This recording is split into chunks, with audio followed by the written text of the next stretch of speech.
Speaker.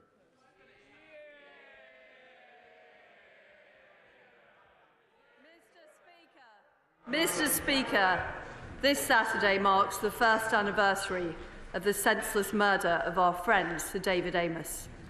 David was a superb parliamentarian who brought colleagues across this House together on a huge range of issues. He represented the best of Parliament as a devoted champion of his constituency. Our thoughts are with his wife Julia and his 5 children, as well as the people of Southend, which now stands tall as a city in testament to David's tireless work. Yeah. Mr. Speaker, this morning I had meetings with ministerial colleagues and others, and in addition to my duties in this House, I shall have further such meetings later today. I knew Sir David, and I share the Prime Minister's sentiments completely. Spooking the markets and increasing the cost of borrowing, increasing the cost of mortgages was almost certainly an act of gross incompetence rather than malevolence. But going back on the commitment to end no-fault evictions is an act of extreme callousness. Can the Prime Minister reassure the 11 million private renters in this country that she will carry out the commitment to get rid of no-fault evictions? I can. Julian Sturdy.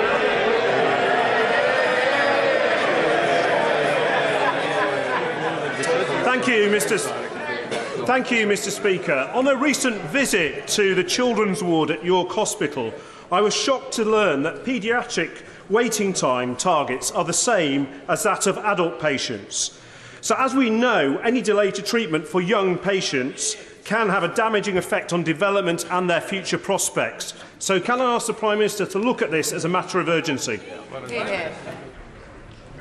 Well, I'm very, very sorry to hear about the situation for young people at York Hospital, and I'm pleased to say that this is an issue that my right honourable friend, the Health Secretary, is focused on in her plan for patients. We are making sure that people can access treatment as soon as possible. We're delivering record staffing numbers and putting in place record levels of funding. Comes the Leader of the Opposition, Keir Starmer. Thank you, Mr. Speaker. Can I join with the Prime Minister in her comments about Sir David? She spoke for the whole House when she made those comments, and I know how deeply his loss was felt on the opposite benches, and we extend our best wishes across at this important time. Mr. Speaker, I also want to send my heartfelt condolences to the families of all those who tragically lost their lives in Chrysler last week. Donegal is a special place to me and my family and across this House. The people there are in all of our thoughts. Mr. Speaker, this morning the Business Secretary toured the TV studios arguing that the turmoil in the markets has nothing to do with her budget. Does the Prime Minister agree with him? Well, Mr. Speaker, what we have done is we have taken decisive action. We have taken decisive action to make sure that people are not facing energy bills of £6,000 for 2 years. And I think we remember the opposition is only talking about 6 months. We've also taken decisive action to make sure that we are not facing the highest taxes for 70 years in the face of a global economic slowdown.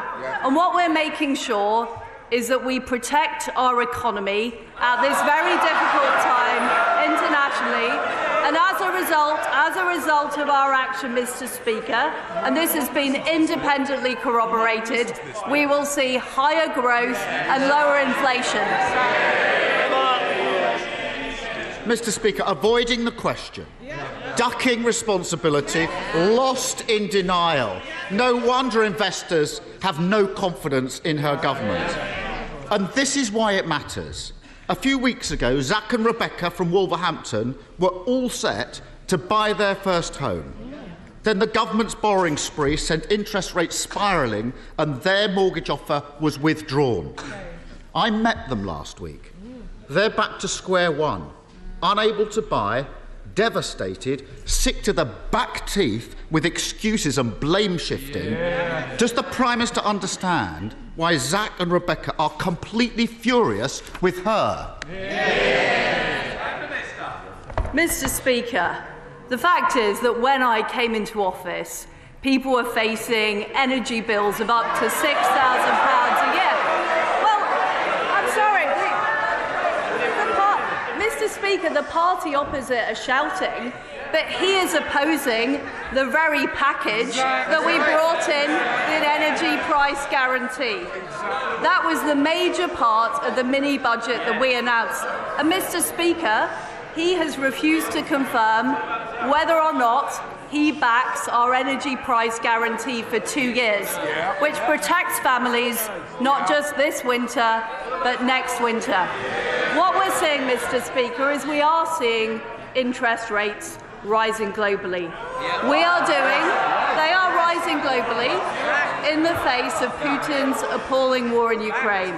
And what we are doing is helping people with lower stamp duty, helping people with their energy costs, reducing inflation with our energy package, and keeping taxes low. And I noticed that the honourable gentleman had a Damascus conversion last night when he backed our cut to national insurance.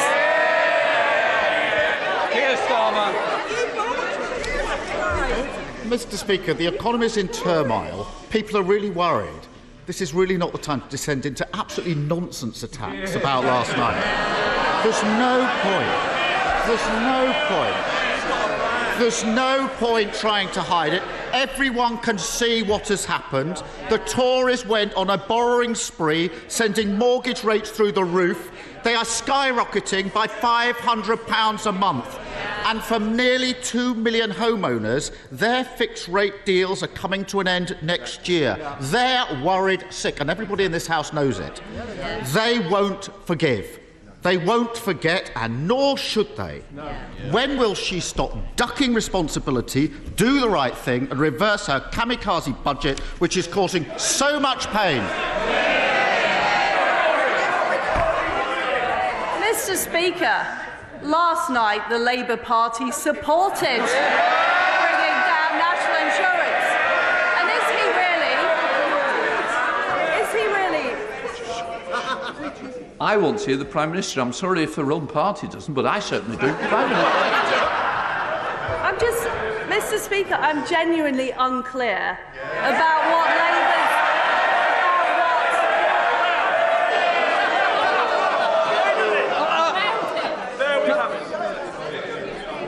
I think we don't want an early bath at this stage. The Rugby World Cup's coming. Don't start it too soon. Just let's hear the questions and certainly the answers, Prime Minister. Mr. Speaker, I'm genuinely unclear as to what the Labour Party's policy is on our energy price guarantee. It was the biggest part of our mini-budget. Are the opposition saying they want to reverse it and they want to see people facing energy bills of £6,000? Is that what he's saying? Keir Starmer. Mr. Speaker, the Prime Minister knows very well that on this side we voted against the national insurance in the first place. She voted for it. So who's doing the U-turn? Honestly. Last week, the Prime Minister was forced to U-turn on her unfunded tax cut for the super wealthy. This week, she's beginning to realise that she needs to extend the windfall tax, one step behind the CEO of Shell.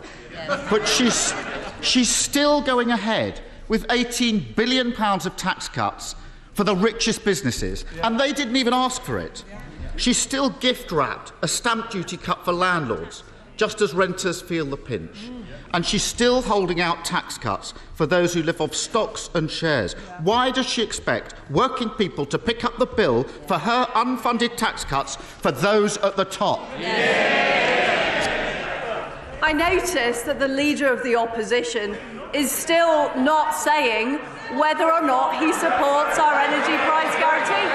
This is very relevant, Mr. Speaker, because it is the biggest part. It is the biggest part of our mini-budget. It's the biggest part of the mini-budget. The fact is that all the opposition have said is that people should be supported for 6 months. Does he think that in March pensioners should be facing very high energy bills? Because that's what will happen if he doesn't support our energy price guarantee. Mr. Speaker, not even attempting to answer the questions now. I gently remind her that the idea of freezing energy bills was a Labour idea, which she then took on. During her leadership contest, the Prime Minister said, and I quote her exactly, "I'm very clear. I'm not planning public spending reductions." Is she going to stick to that? Absolutely. Absolutely. What we are... Look, Mr. Speaker, we are spending almost £1 trillion of public spending. We were spending £700 billion back in 2010.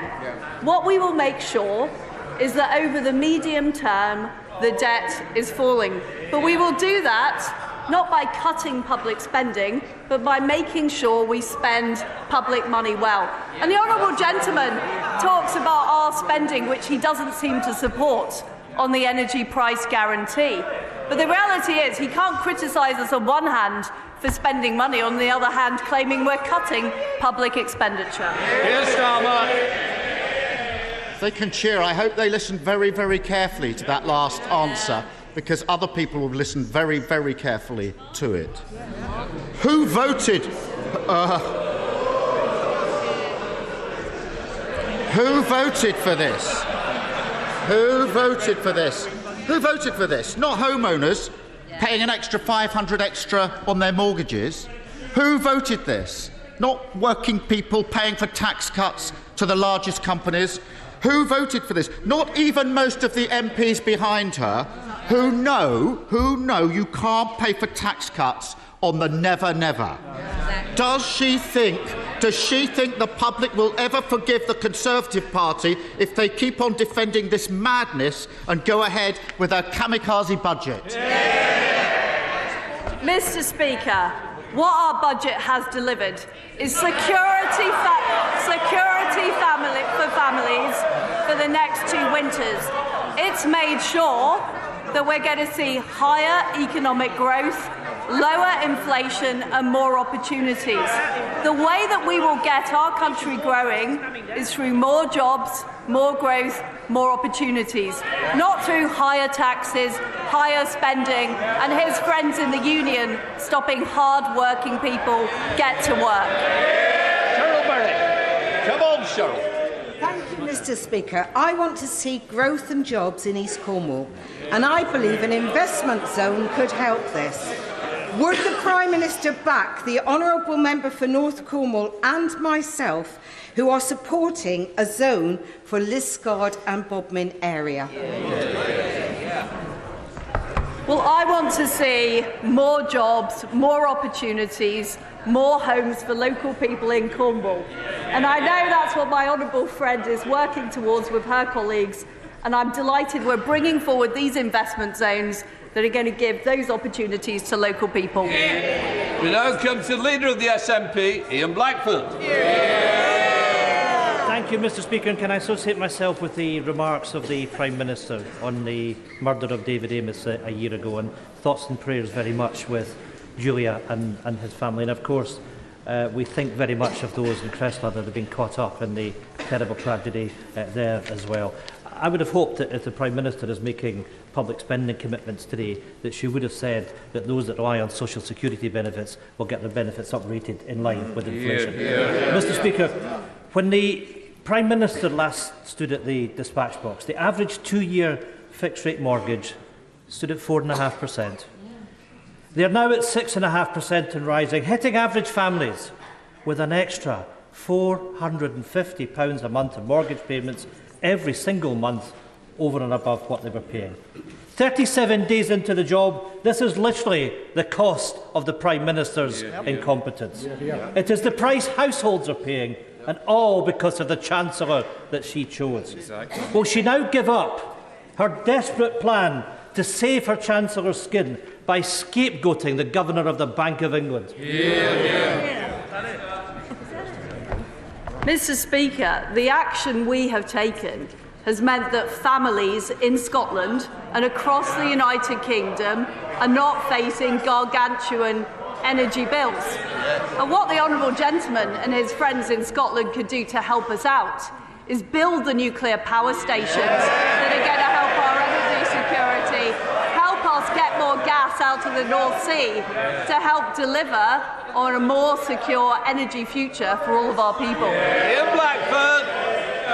Mr. Speaker, if she wants to ask us questions, we can swap places. But, you know, the reality is, Mr. Speaker, that the Prime Minister is ignoring the damage of the chaos of the mini-budget. She is worrying about saving the Chancellor's job. But many families are now worried, not just about heating their homes, but keeping their homes, Prime Minister. The scale of this Tory crisis is frightening. 100,000 households a month are up for mortgage renewals. People can't afford to pay an extra £4,500 a year in interest, and plenty are already falling behind.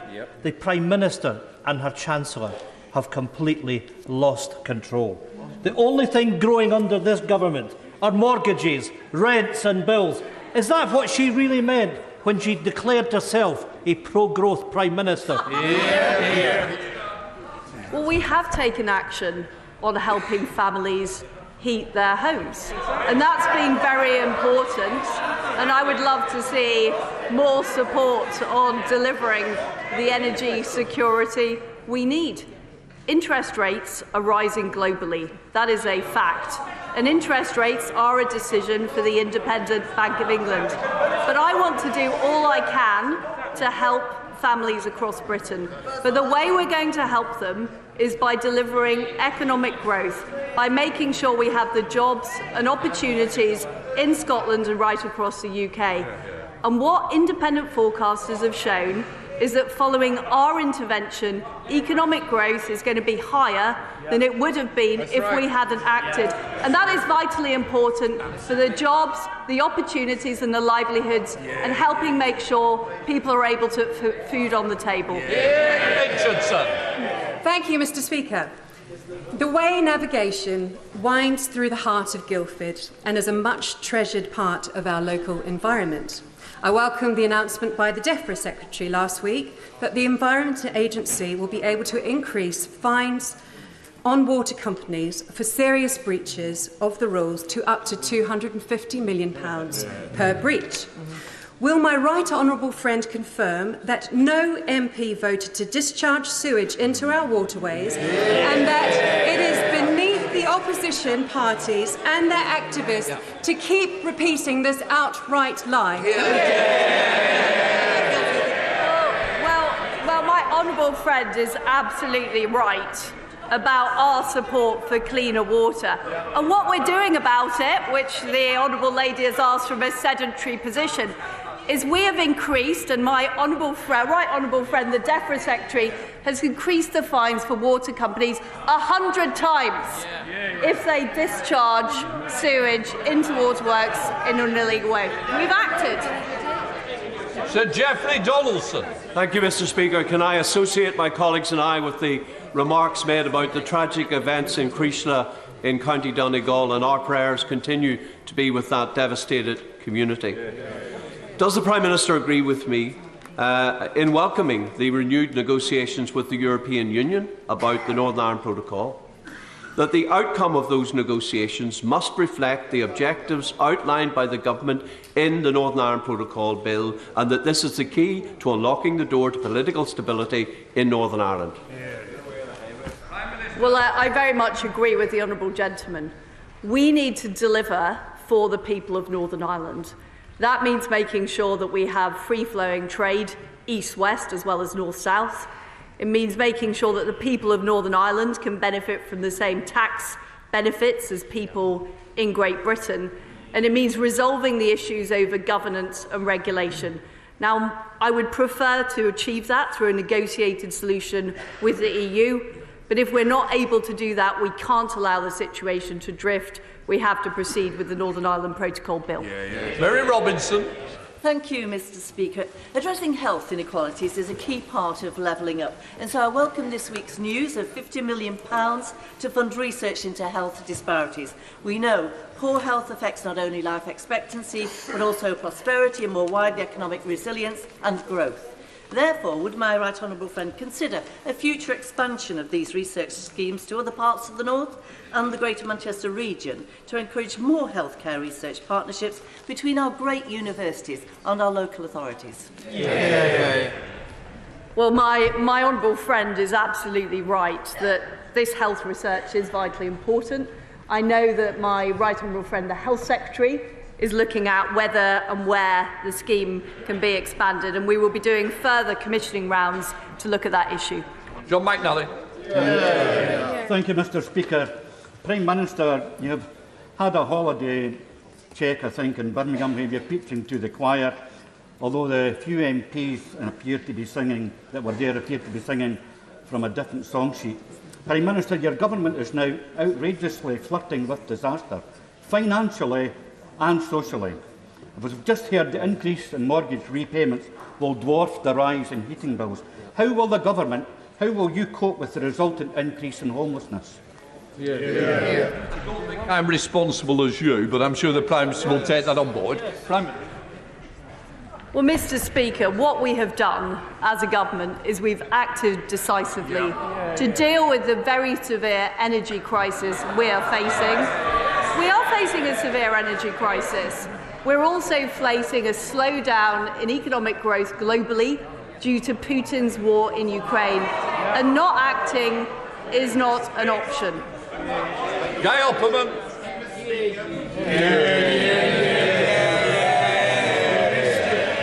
Prime Minister, the energy price guarantee is a key part of the growth plan, but too few businesses and households know about it, even if the Labour Party don't support it. Can I urge you to have a nationwide mail-out campaign to communicate what the government is doing to assess people on reduction of energy, and more particularly have a reduction of energy campaign by the public service so that we don't go down the route of spending too much on consumption, we reduce supply. Well, my right honourable friend is absolutely right, and I know the Energy Secretary is working on a plan to help companies and individuals use energy more efficiently. We're also working on this across government. I was delighted to speak to my friend yesterday, and I hope we'll be able to start this going in number 10 straight away. Ian Lavery. Thank you, Mr. Speaker. During the lockdown, we clapped them, and then we laid wreaths for healthcare staff who had died on the front line.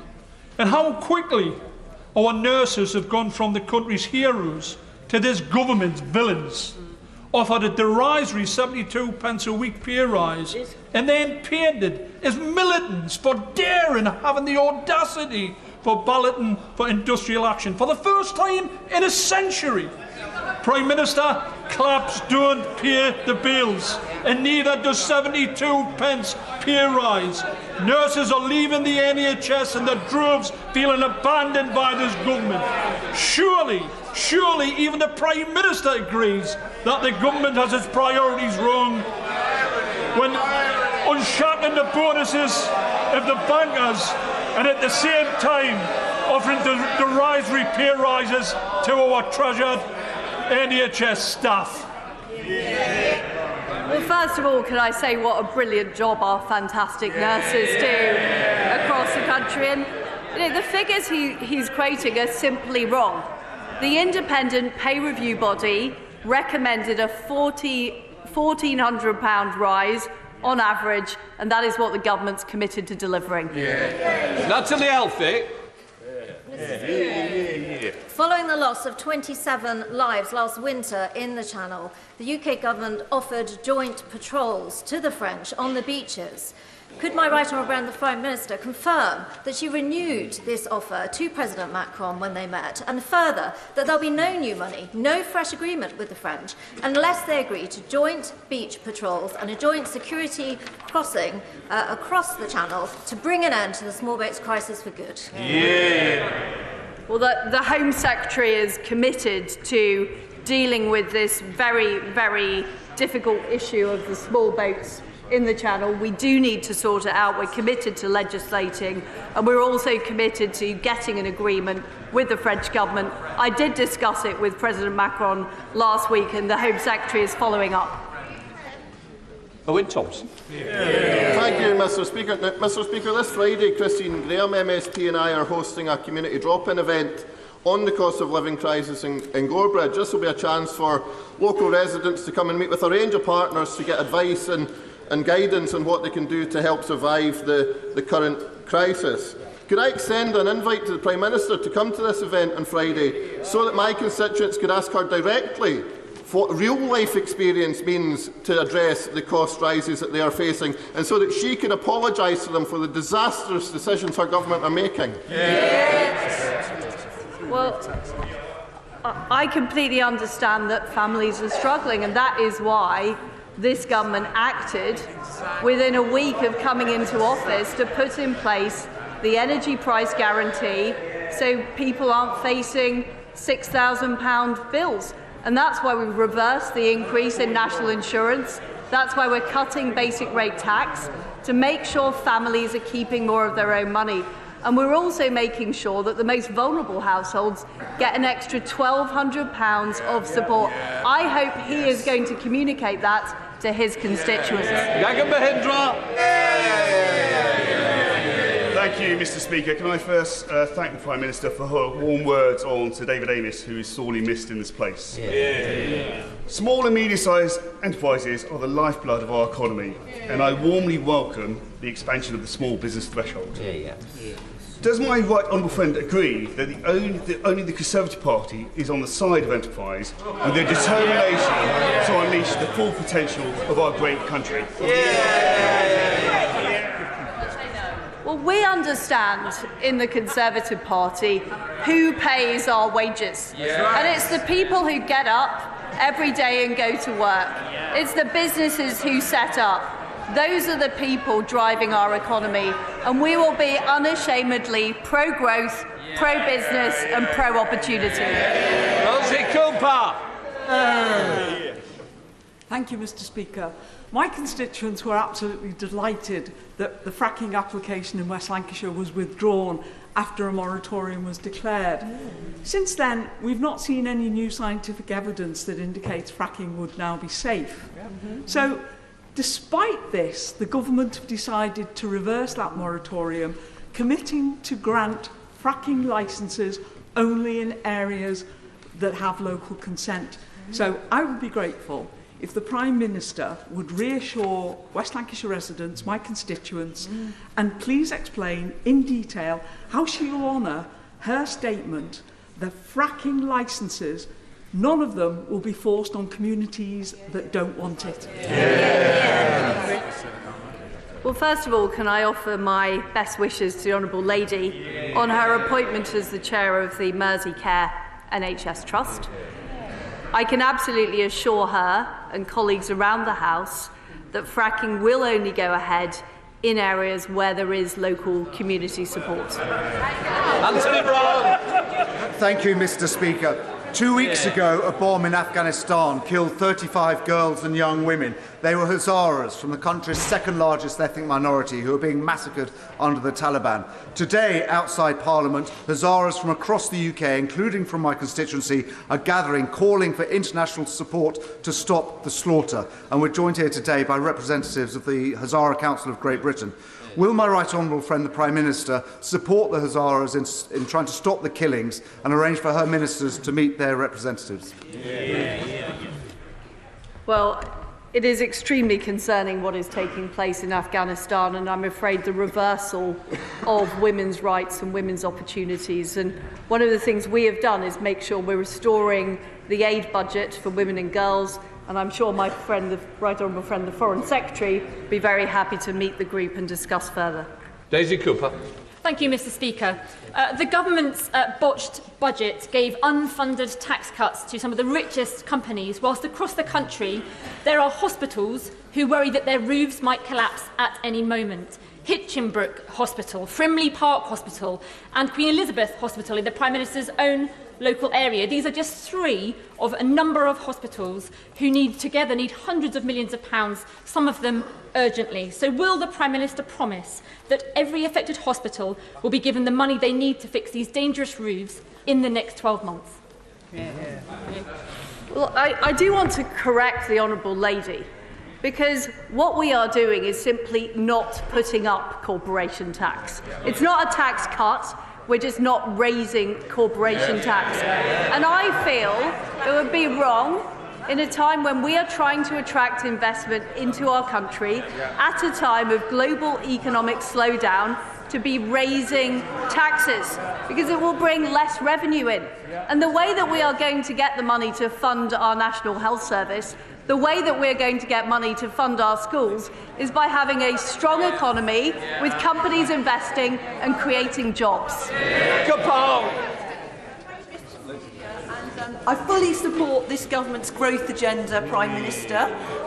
Would she agree with me that this can be achieved whilst also protecting and restoring our precious nature and ecosystems and working with our farmers so that we do meet our legally binding target to restore nature by 2030? I know she understands this. She has precious talk streams in her own constituency. And will she agree that if we get this right, there will be more jobs, skills, opportunities, because every nation in the world depends on its natural environment? Well, my honourable friend did a fantastic job promoting the natural environment when she was at DEFRA. We are going to deliver economic growth in an environmentally friendly way. What this is about improving the processes and deliver better outcomes, both for the environment whilst making sure we have a growing economy as well. And those two things go hand in hand. Mothers. Thank you, Mr. Speaker. The Prime Minister wants us to believe that fracking will reduce our energy bills, but it was not so long ago that her Chancellor said that those calling for fracking's return misunderstand the situation and that no amount of shale gas will be enough to lower the European price any time soon. So, Prime Minister, is the Chancellor wrong about that? That's right, Justin. We are pulling every lever to improve our energy supply in Britain, whether it's the North Sea and opening up more opportunity there, which the opposition front bench are against, whether it's fracking, whether it's more renewables, which I'm very supportive of, whether it's more solar panels in the right place, whether it's more nuclear power stations, which are opposed by the SNP. We are doing everything we can, because we can never be in a situation again where we are dependent on authoritarian regimes for our energy. Thank you, Mr. Speaker. Over the past week, serious safeguarding failures by the children's charity Mermaids have come to light. Revelations that the charity sent breast-flattening devices to young girls behind their parents' back, promoted harmful medical and surgical procedures to children, hired a trustee with links to paedophile organisations, and a digital engagement manager who posted pornographic images online, including of himself dressed as a schoolgirl. For years, despite whistleblowers raising alarm, Mermaids have had unfettered access to vulnerable children. Does my right honourable friend agree that it has taken far too long for these concerns to be taken seriously? And does she also agree that it is high time for a police investigation into the activities of Mermaids and its staff? It's very important that under 18s are able to develop their own decision-making capabilities and not be forced into any kind of activity. And what I would say on the subject of the investigation she raises, of course those matters should be raised and should be properly looked at. Sir Oldney.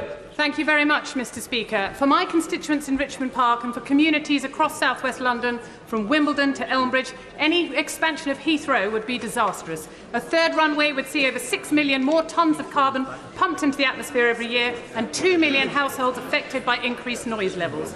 Last week, the Transport Secretary said she supported Heathrow expansion. The Prime Minister has previously stated she would support a fourth runway.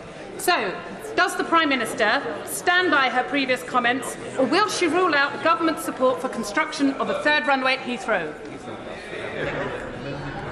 Well, I absolutely agree with what the Transport Secretary said in her comments. And what we need to do is make sure that industries like the air industry become more environmentally friendly. You know, I support the development of low carbon technology in those sectors. That's the way we will help grow the economy but also serve the environment. Virginia Crosby. Thank you, Mr. Speaker, and I'm delighted to hear the Prime Minister be such a champion for nuclear. My question is, when will the mission and plan for Great British Nuclear be announced? The market needs the confidence to invest in new nuclear, like Wilbur in my constituency of Arnasmore, to help us achieve net zero for our energy security and to get thousands of high-quality jobs. Well, I can tell my honourable friend that Great British Nuclear will be set up this year and it will be bringing forward new nuclear projects.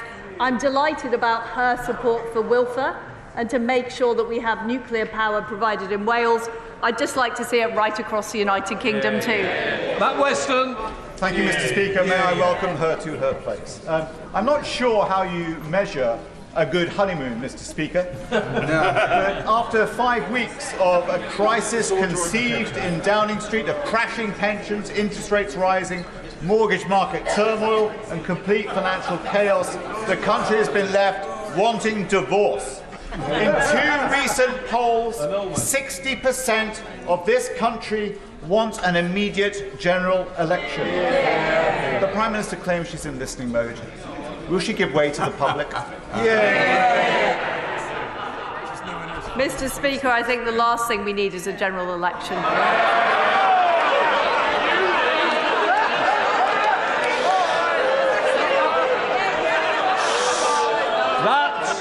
That concludes Prime Minister's questions.